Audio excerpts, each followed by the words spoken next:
Greetings.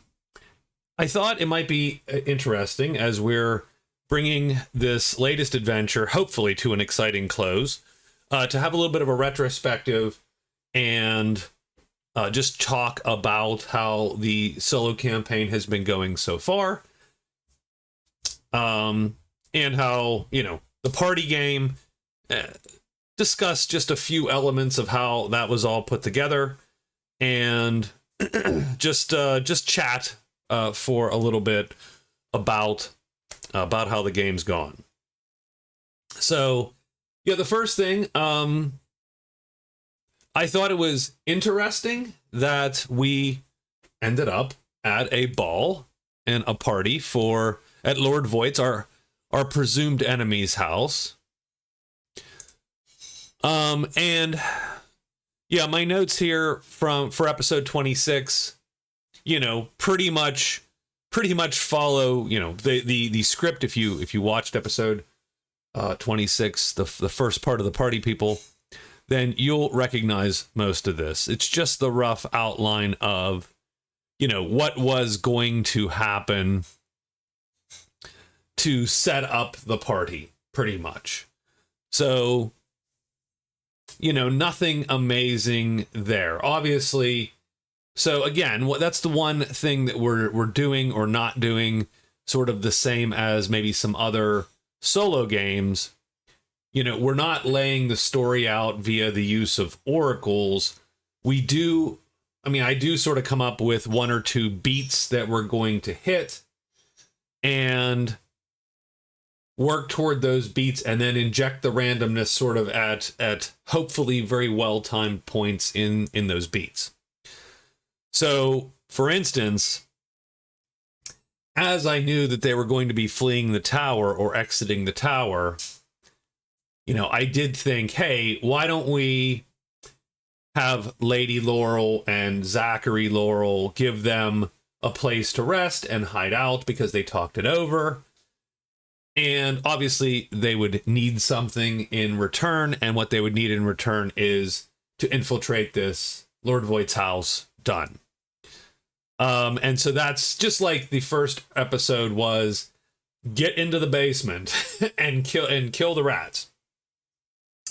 Same thing here. Now, how we get there in the first episode was a little bit random, and we injected randomness there. Here, I knew sort of, I had the chance of an encounter or two maybe beforehand up here,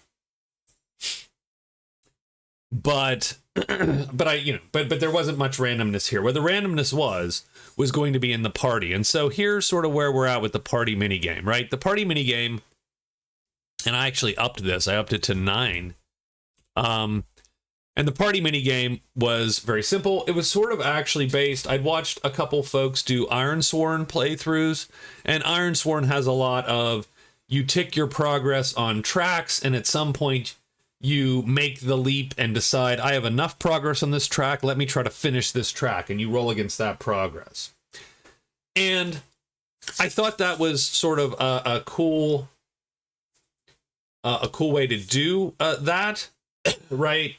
Have I investigated enough to find the culprit? Let me see, right? And you have an idea of how much progress you have.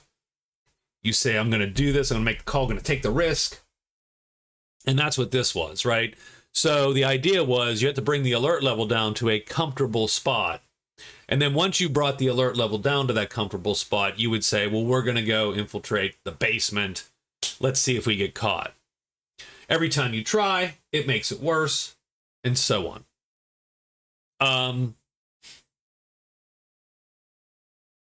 And so the idea would be, much like Ironsworn's moves, we have some moves, quote unquote, that were vaguely, well, as you can see, some of them were fairly well defined, and then some of them were just, I don't know.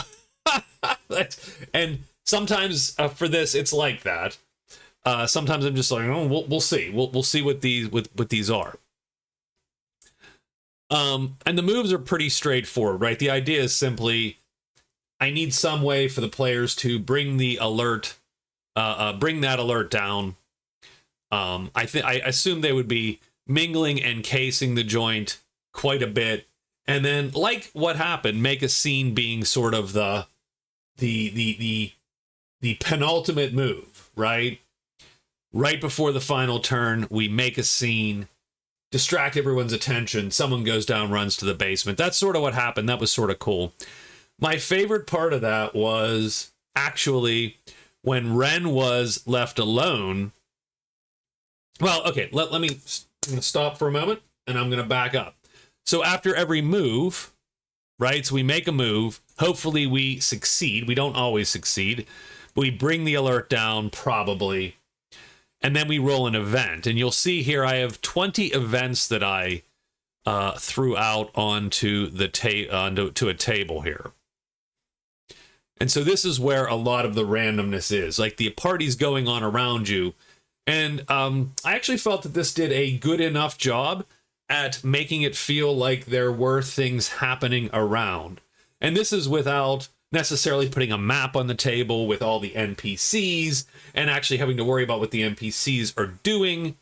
You know, I just sort of said, obviously it's all abstracted, right? And so what did we hit? The first one I actually had was this one. The first one I rolled was You Might Have Had Enough, which is that someone's getting kicked out of the party. But I decided a GM fiat to go. That was the first event I got. I decided that's not okay. No one's that drunk yet. So we're just going to put that one aside.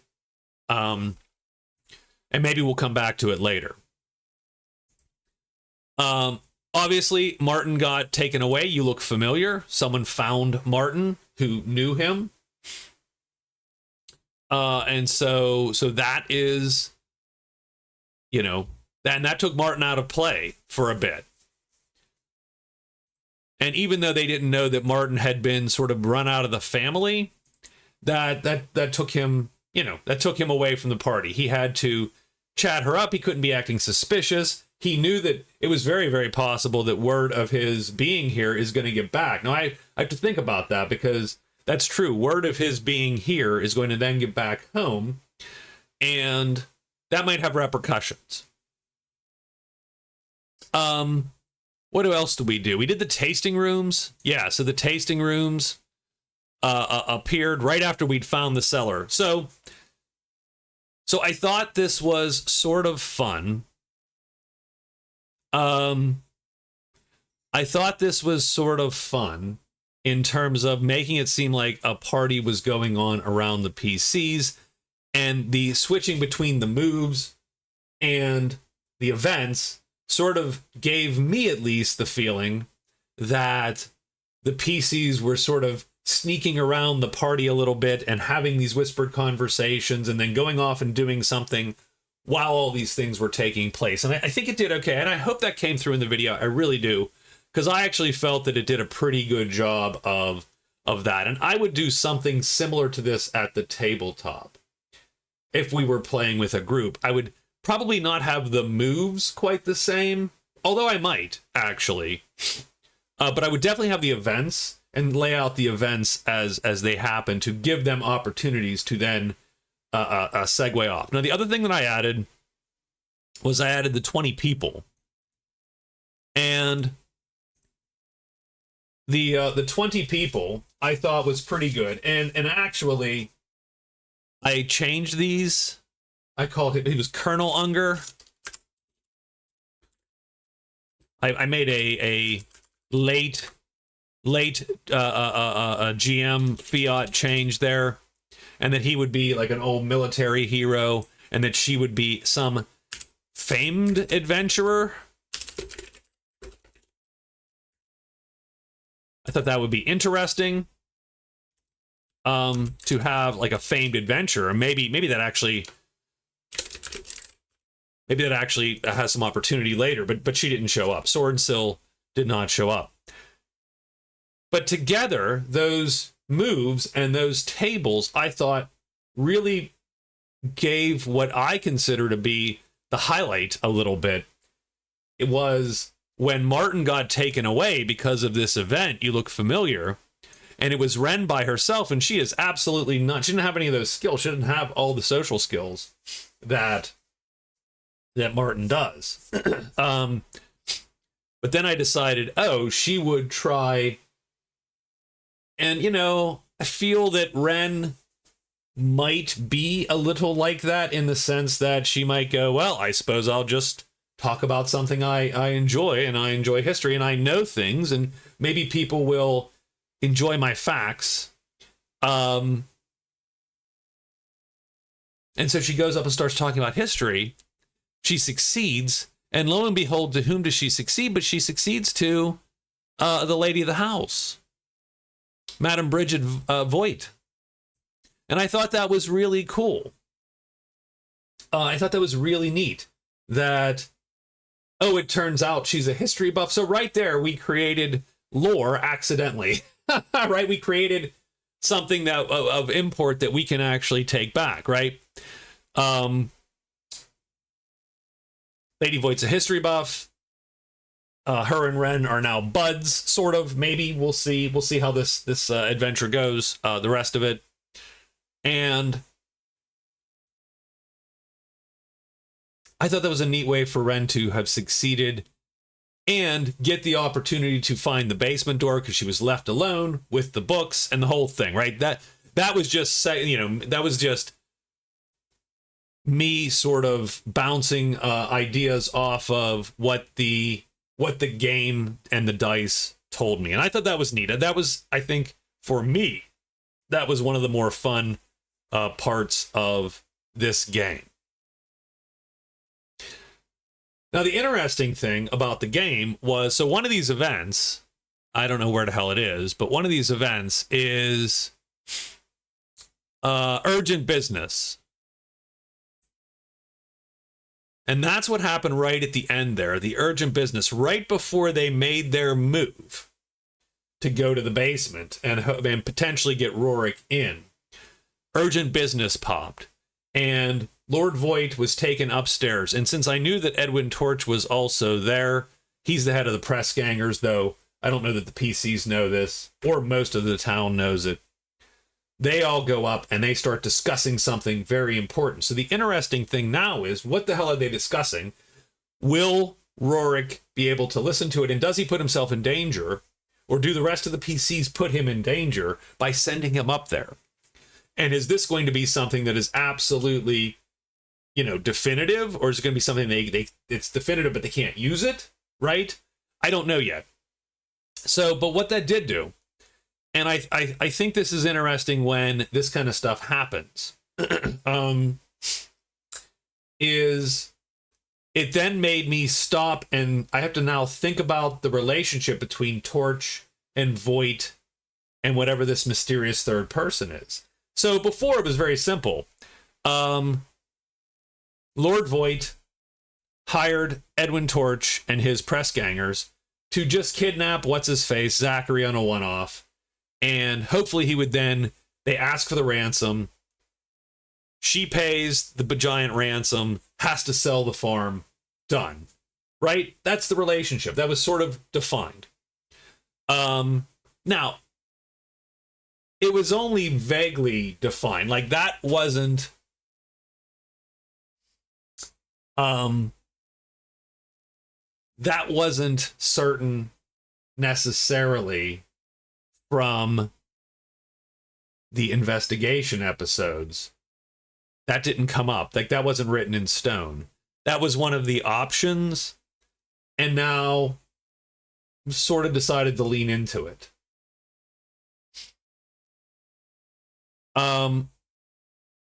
But now that this has happened and Rurik's going up there, you know, and we've mentioned Edwin Torch was there, and we mentioned, because that's who, by the way, Martin rolled. When Martin did his make a scene, we rolled Edwin Torch. We didn't necessarily know he was even there beforehand, but we rolled him. And so when Martin pokes the guy in the shoulder and says, hey, why are you looking at my date? And Edwin Torch turns around, the scarred mountain of a man, dock worker, and also gang leader and trafficker and all-around bad dude, turns around, and Martin immediately rethinks his life choices. now we've cemented that, it must have been Lord Voight. Right? That makes perfect sense. Why is he here otherwise? So all that sort of came together serendipitously, and no guarantee that it does, of course. We can write random tables all day and they can produce amazingly boring results. So always keep that in mind. It just so happened to produce a very interesting result now. And then this urgent business pops. And so I decide, well, Torch will go up as well because he's part of the business. He must be. And now you have these three shady characters all in an office. And the PCs have to decide whether to send Rorik up there into certain danger. Because now a failed stealth check is a disaster. Before, not that big a deal. But now it is absolutely a disaster. But, so what that has done to me, though, is now I need to make the sinister meeting here, what is it about? And so I'm going to reveal sort of what we have, right? So we have some options.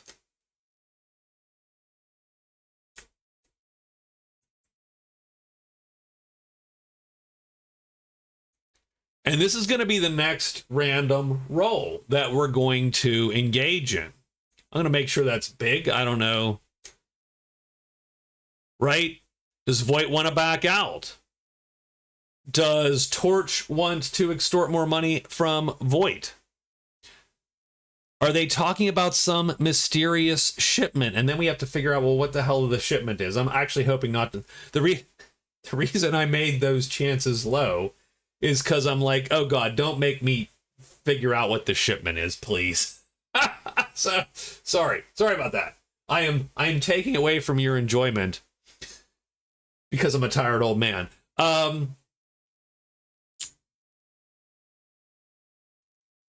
Right, those meddling mercs. So did someone recognize somebody?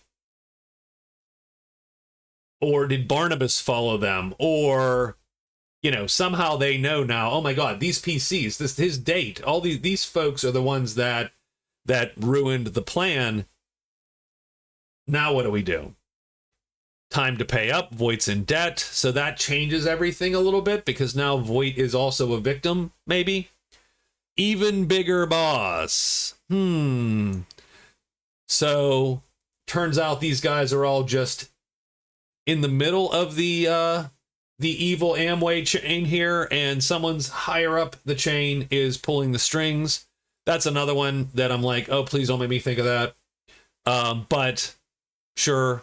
And then the one that I would actually love to see, because this definitely drives everything into a little bit of a mess, would be that the reason why this party is here and everyone's been invited and Lady Laurel has been invited is because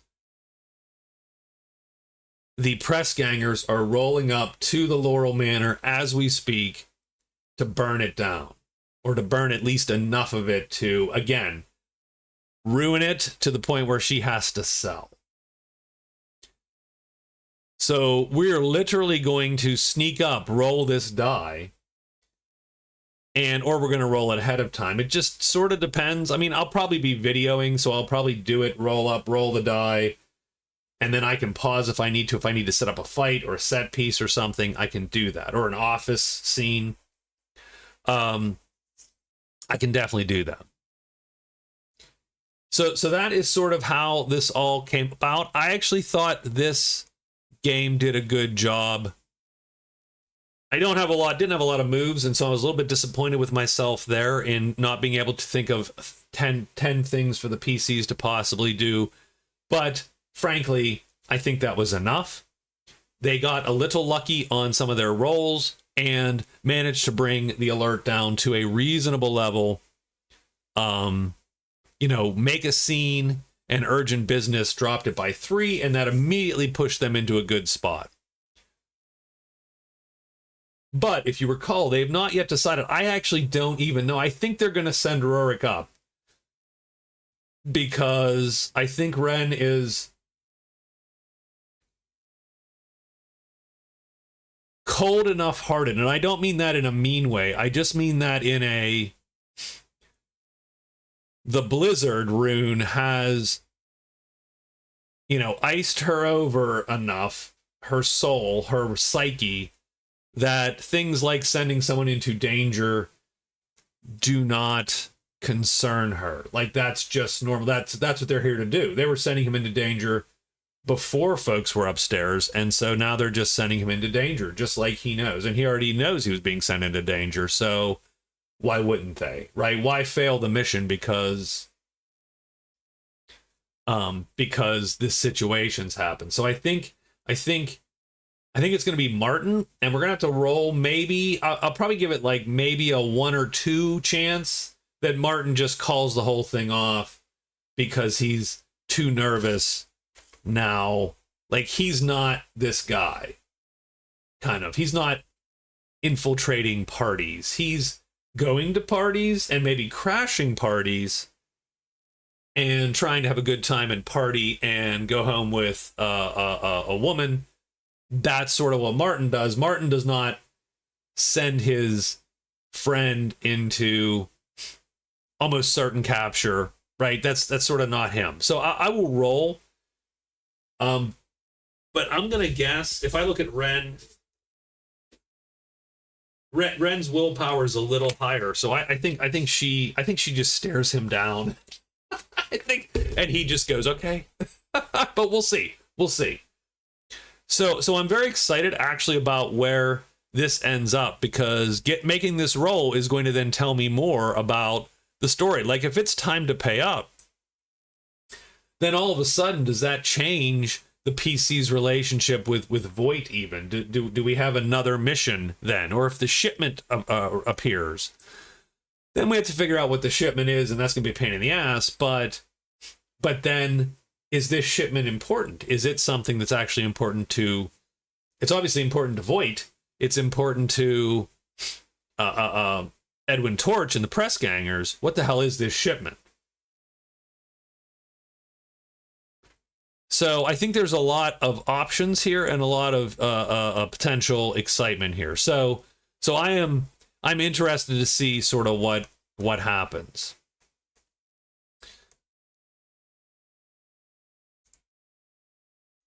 The other thing I wanted to briefly touch on was I think I did Wren a little poorly this past episode or two, because I did not go into quite enough detail. I feel like I rushed a little bit and skipped over sort of a moment that Wren might have had. So, right, she just got a new rune. Now, keep in mind that in Bostonian, canon, runes mark and change the mage. So the Blizzard gives her all of these wacky bits, right? So you'll see she's cold-hearted, she's cold-resistant, she's weak to fire, and she's compelled to help this ice spirit that she made a deal with. She's as close to a warlock, D&D warlock, as probably there is, because she does owe her powers to a higher power, and that higher power compels her to do stuff occasionally. In fact, I probably forgot, and I probably should have rolled. I did forget, so that's on me. That she might have been compelled to help the spirit. When she got access to that library and those books, maybe she sits there for a little too long and reads the books, trying to find something for the spirit.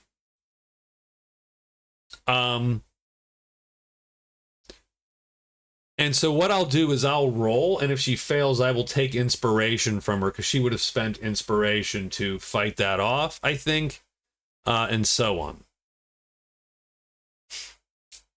But she has a new rune. Remember, she took the Hand of Lightning rod, and she jammed it into herself, and she jammed it into the lightning spirit. discharging it into her chest, into her heart, and now she has Hand of Lightning. So Hand of Lightning, now not all of this is written properly. I have to go back over the descriptions to make sure that they make sense. But she does get, and again, I have not yet, I have to see if I'm going to change this. This is mostly the old, I just changed the stats to the correct stats. So now she has a condition called metal sickness. She does not like her skin to contact metal objects. Touching an object for more than a split second causes a loss of 1 skill level. Now, I'm kind. This does not occur if the mage is struck with a metal weapon unless the weapon is left in the mage's body. That's just so they're not continuously crippled in combat, to be honest. That is a gamist kind of thing, right? Giving her a break, essentially. And prolonged contact sickens the mage and takes her muscle and toughness away as it drains. For one thing, she will be totally drained, as like a drained battery, like a car battery left in the airport parking lot. I've had that happen to me twice, where my car wouldn't start after coming back from the airport. So it's obviously trauma, but.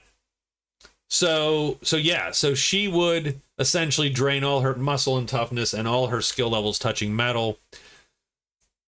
I might keep it like that. I might change it. But we do need to add it because she now has metal sickness.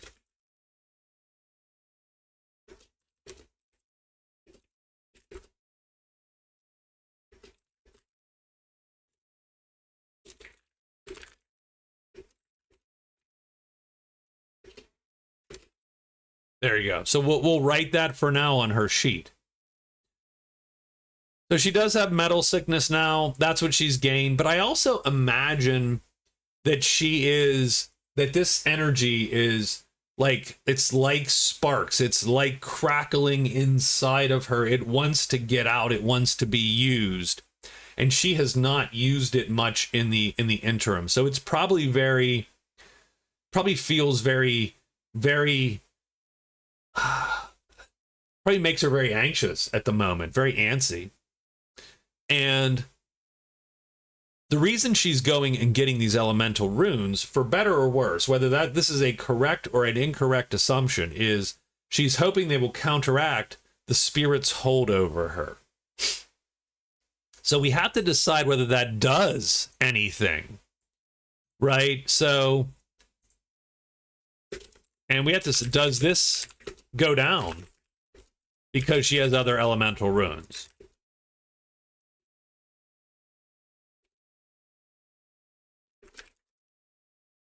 In other words, was she correct, right? So I think that's the next thing we have to decide, and that's not canon. We'll just have to wing it and see.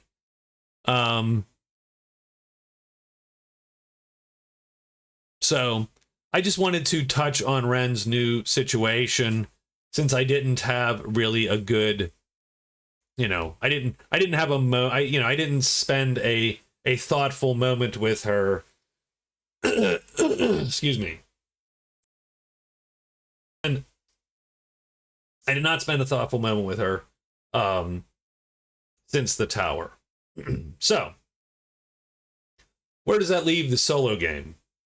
So I've been having a fair bit of fun with it. I have some good and bad, right? I have some pros and cons of what this game has done. I think it's been good generally for fleshing out of the next version of Runebearer. We got a bunch of stuff written. We, Hand of Lightning, Blizzard got written, at least partly to do this.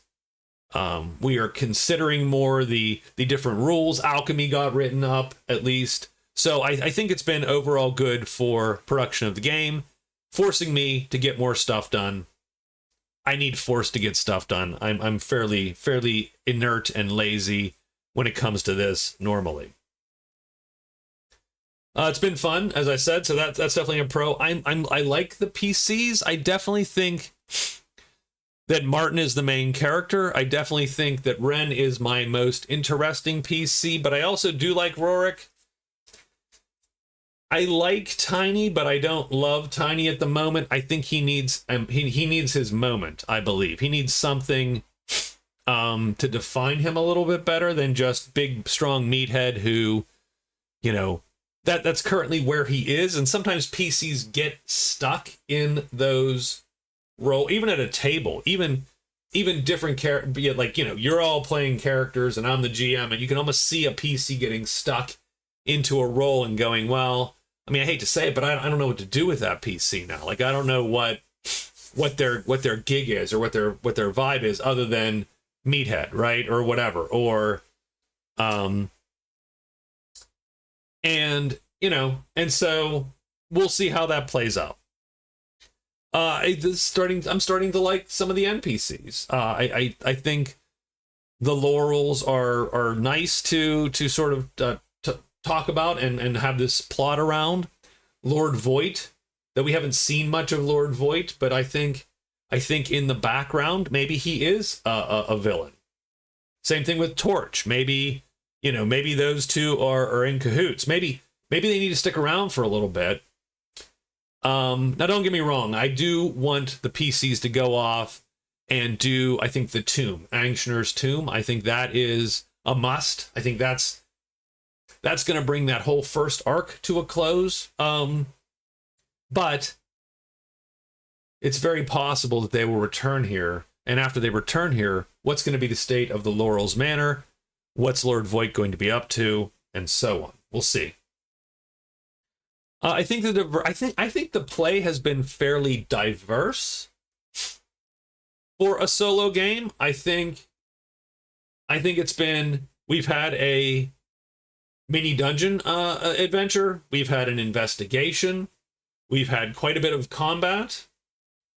We've had the Mage Tower, which was another mini dungeon, and we've had this party mini game. I think that's been a pretty diverse lineup of adventures for a solo game, and I mean for any game. And for the solo game, I think being able to adjudicate all of those in a way that has at least kept me interested, I think is pretty cool. So I do like that. And I think I like how the story is starting to shape up. I think we might be seeing sort of a main plot, at least a mini main plot, sort of play out here between the vineyards. Maybe, or maybe not. I don't know. We're gonna see. We're gonna see in a roll. In an episode, we'll know sort of how this plays out. On to the bad, the cons. I do feel like it is hard to get the videos out the door at the pace I would like to. I'm not editing these. So that's the weird thing, right? So I know a lot of these guys, they do a wonderful job and they edit their videos. Some of them really, really well. The guy who's doing Curse of Strahd, Grogner, he edits those videos pretty well. There was another guy, I forget who, I feel bad because I wanted to mention it because I thought it was really cool. I'll mention it at some point in a different. Hold on, I can pause this. Hold on. It was Solo Dungeon Crawler, and he was doing Mine of Fandelver, and I don't know how long ago he did those, but they were really good, and he had all the graphics going, and he's right, and there's transitions and stuff, and I'm like, wow, I am awful at this. These guys, they're way wow. So I was pretty impressed with that. I'm not editing these at all. Like, these are rough cuts. Where all my effort goes into, frankly, is all this, right? Coming up with sort of the mini game or the various options takes a non-trivial amount of time. So to be frank. And that's not an excuse. That's not a woe is me. That's just true. I would love to get these out a little faster than I'm getting them out. But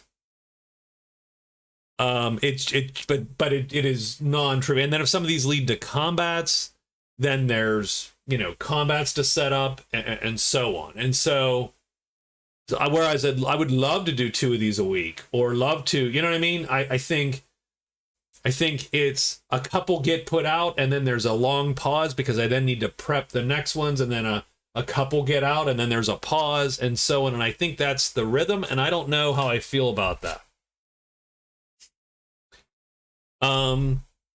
I feel like maybe I'm rushing a bit and forgetting bits, and, you know, like I said, Wren's whole thing, like, should that have been a, you know, a touching moment or whatever, or, you know, an introspective moment on her part where she figures out what's going on, or, and I'm like, well, you know,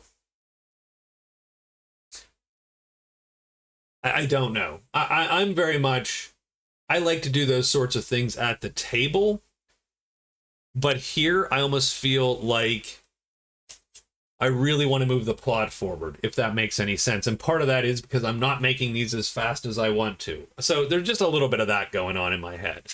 I don't know. I'll resolve it. It's not a huge deal. Sometimes another thing is sometimes I'm torn between what to reveal to you as the viewer, or what to keep in, you know, keep hidden and go, oh, you don't know yet because it's a twist or it's a thing, right? And I don't know. And sometimes I go, no. I mean, you're supposed to be running this with me effectively, so you should see mostly what I see. And for better or worse, if that spoils some stuff, maybe that spoils stuff. But I'm always torn. So that's one place where I would ask for opinions of folks, is sort of how much do they want to know ahead of time in terms of what these options are. So this is my experiment. I told you all the options that could possibly happen. These are the things that could happen. I'm going to roll one, and you're going to see and go, oh, you rolled a 13. There's an even bigger boss. So now we have to play that out.